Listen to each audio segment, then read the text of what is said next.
Assalamualaikum adik-beradik, anak-anak saudara dan juga mak-mak saudara serta saudara mara kita. Antara adab-adab berdoa selain daripada kita menghadap kiblat, menghadapkan hati kepada Allah dalam masa yang sama, mengangkat kenadah kedua-dua tangan. Yang penting sekarang ni untuk generasi muda, generasi baru sekarang, cuba fahami apa yang kita baca dalam masa yang sama, kita cuba rasakan apa yang kita doakan tu. Kalau kita tak faham apa yang kita sebut, ibarat dia jadi macam burung kakak tua yang berkata-kata tapi tidak tahu makna, ataupun ibaratnya macam burung tiung lah. Okey. So antara doa untuk kedua ibu bapa kita sama-sama doa kepada arwah Tok Ku dan Tok Ji dan juga saudara mara kita yang telah mati lebih awal, yang telah pergi lebih awal, supaya dirahmati dan juga diridai Allah. Okay? Bismillahirrahmanirrahim. Allahumma salli ala Sayyidina Muhammad wa ala Muhammad. Bismillahirrahmanirrahim. Allahumma ighfir lahum warhamhum wa'afihi wa'fu anhum. Rabbana zalamna anfusana wa illan taghfir lana wa tarhamna lanakunanna minal khasirin. Rabbana zalamna anfusana wa illan taghfir lana wa tarhamna lanakunanna minal khasirin. Allahumma ighfir li wa liwalidayya warhamhuma kama rabbayana shaghira. Ya Allah, ya Tuhan kami, Kau kasihanilah kedua ibu bapa kami sebagaimana mereka mengasihi kami sewaktu kami masih kecil. Bebaskanlah mereka daripada azab kubur, azab api neraka serta azab di hari akhirat kelak. Lapangkanlah kubur mereka, tenangkanlah kubur mereka, terangkanlah kubur mereka. Jadikan kubur-kubur mereka sebahagian daripada taman-taman syurga, ya Allah. Dan jangan jadikan kubur mereka sebagai lubang-lubang dan pintu-pintu ke neraka, ya Allah.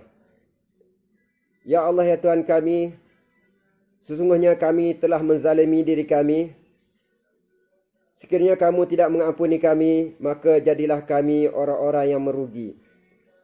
Rabbana zalamna anfusana wa illam taghfir lana wa tarhamna lanakunanna minal khasirin. Rabbana hab lana min azwajina wa dzurriyyatina qurrata a'yun waj'al muttaqina imama. Ya Allah, ya Tuhan kami, jadikanlah diri kami, isteri kami, zuriat serta keturunan kami menjadi orang-orang yang beriman serta beramal soleh. Tempatkanlah baginda Rasulullah sallallahu alaihi wasallam tempat terpuji serta mulia. Jadikanlah tingkah laku perbuatan kami mendekatkan diri kami kepadamu, ya Allah. Mendapat rahmat dan redha-Mu, ya Allah, serta menjauhkan daripada azab neraka-Mu, ya Allah. Rabbana atina fid dunya hasanah wa fil akhirati hasanah wa qina azabannar. Ya Allah, ya Tuhan kami, berikanlah kami kebaikan di dunia dan juga kebaikan di akhirat. Subhana rabbika rabbil izzati amma yasifun wassalamun alal mursalin walhamdulillahi rabbil alamin. So, harap-harap saudara-saudara mara kita dan juga anak beranak kita berdoa, tahu makna dia. InsyaAllah bila tahu makna, kita akan rasa di dalam hati kita apa yang kita sampaikan tu sampai. InsyaAllah kita perlu merasai, kita perlu merasai, bukan sekadar cakap, tapi kita kena rasa. Okey. Tu Ayah Zam dah beri makna-makna dalam doa-doa tu. Kalau nak detail boleh tengoklah. Rabbana hablana min azwajina wa zuriyatina tu untuk zuriat dan keluarga kita serta keturunan kita. Rabbana zalamna tu sesungguhnya kita telah menzalimi diri kita. Okey. Lain-lain insya-Allah kita sama-sama berdoa setiap kali lepas sembahyang. Kalau kita makan 3 kali sehari, kalau kita minum 3 kali, 5 kali sehari, setiap kali kita makan, setiap kali kita minum, setiap kali kita solat, setiap kali apa yang kita buat, kita ingat kita adalah saham kepada arwah ibu dan ayah kita. Okey, bila mati sesuatu makhluk Adam, antaranya yang dibawa adalah sedekah jariah. Okey, adakah kita sedekah jariah?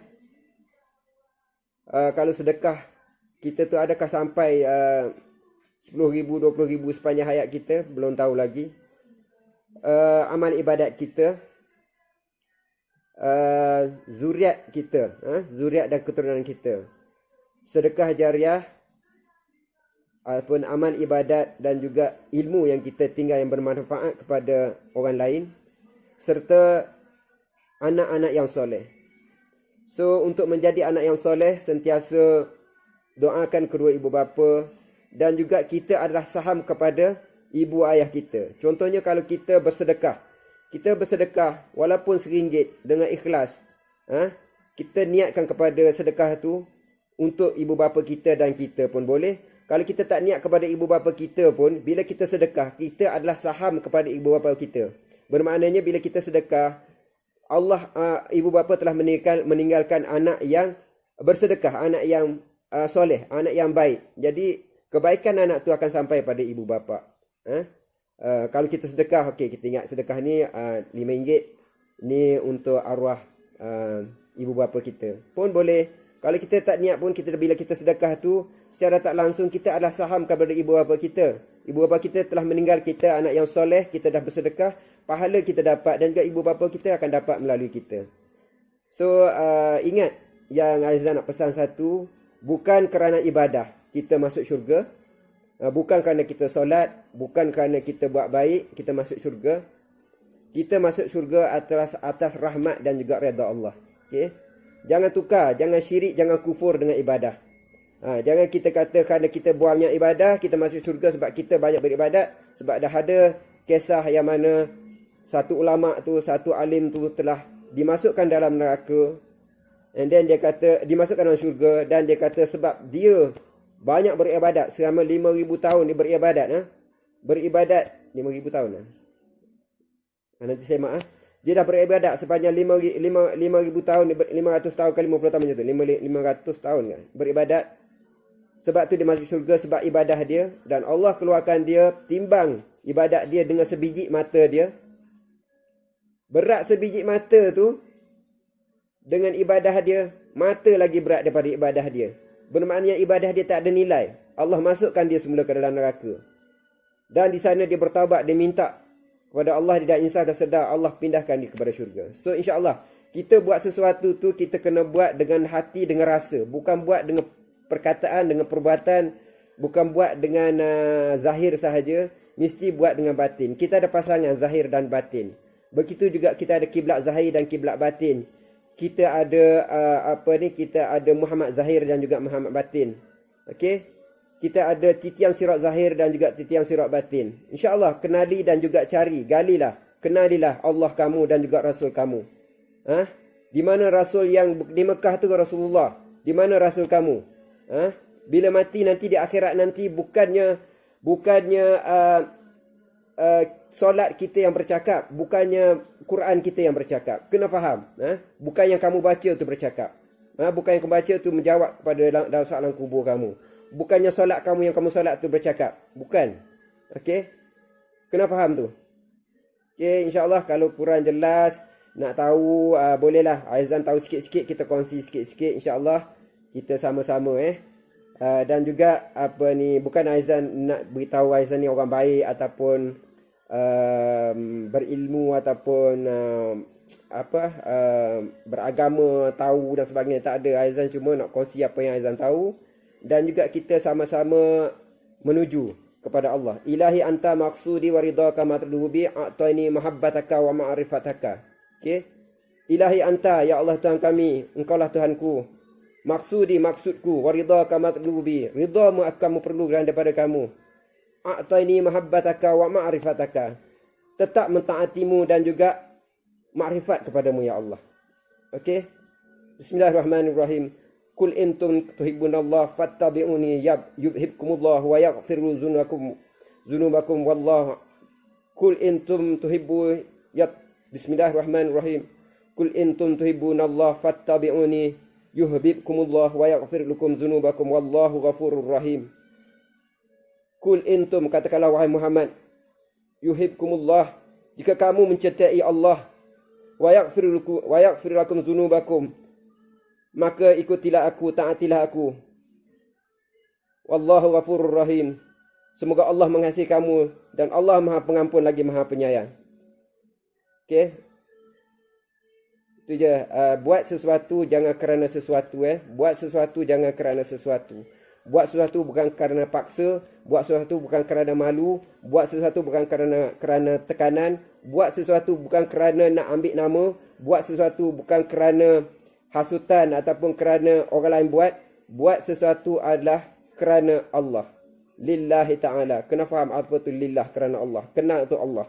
Tak kena Allah dunia, mati pun tak kena Allah. Bila tak kena Allah mati, macam mana keadaan kita? Kita kata kita solat, kita beriman, beramal, tetapi ke mana pergi amal solat dan iman kita? Okey, insyaAllah mudah-mudahan jenguk-jenguk Facebook Ayah Zam tu boleh dapat sikit sebanyak perkongsian. Okey, Assalamualaikum dan minta maaf pada semua ahli keluarga. Mungkin Ayah Zam lambat bagi respon kepada doa dan juga kepada arwah kedua ibu bapa kita untuk adik-beradik kan. Bagaimanapun macam Azam sebut tadi, setiap kali solat sekurang-kurangnya kita kena doakan dengan hati dan rasa, bukan dengan mulut, dengan bibir saja. Bermakna setiap kali solat, kita solat sini kita hantar kirim kat bonda kita dengan tokku kita, dengan dengan doa-doa dan juga iringan zikir, tasbih dan tahmid. Okey, dan ingat sentiasa zikir, sentiasa karamkan diri dalam keadaan zikrullah. Okey, zikir dengan sifat-sifat makni. Tengoklah dalam Aizam punya Facebook. Okey, Assalamualaikum warahmatullahi wabarakatuh. Jadi ustaz hari ni. sorry ya. Okey.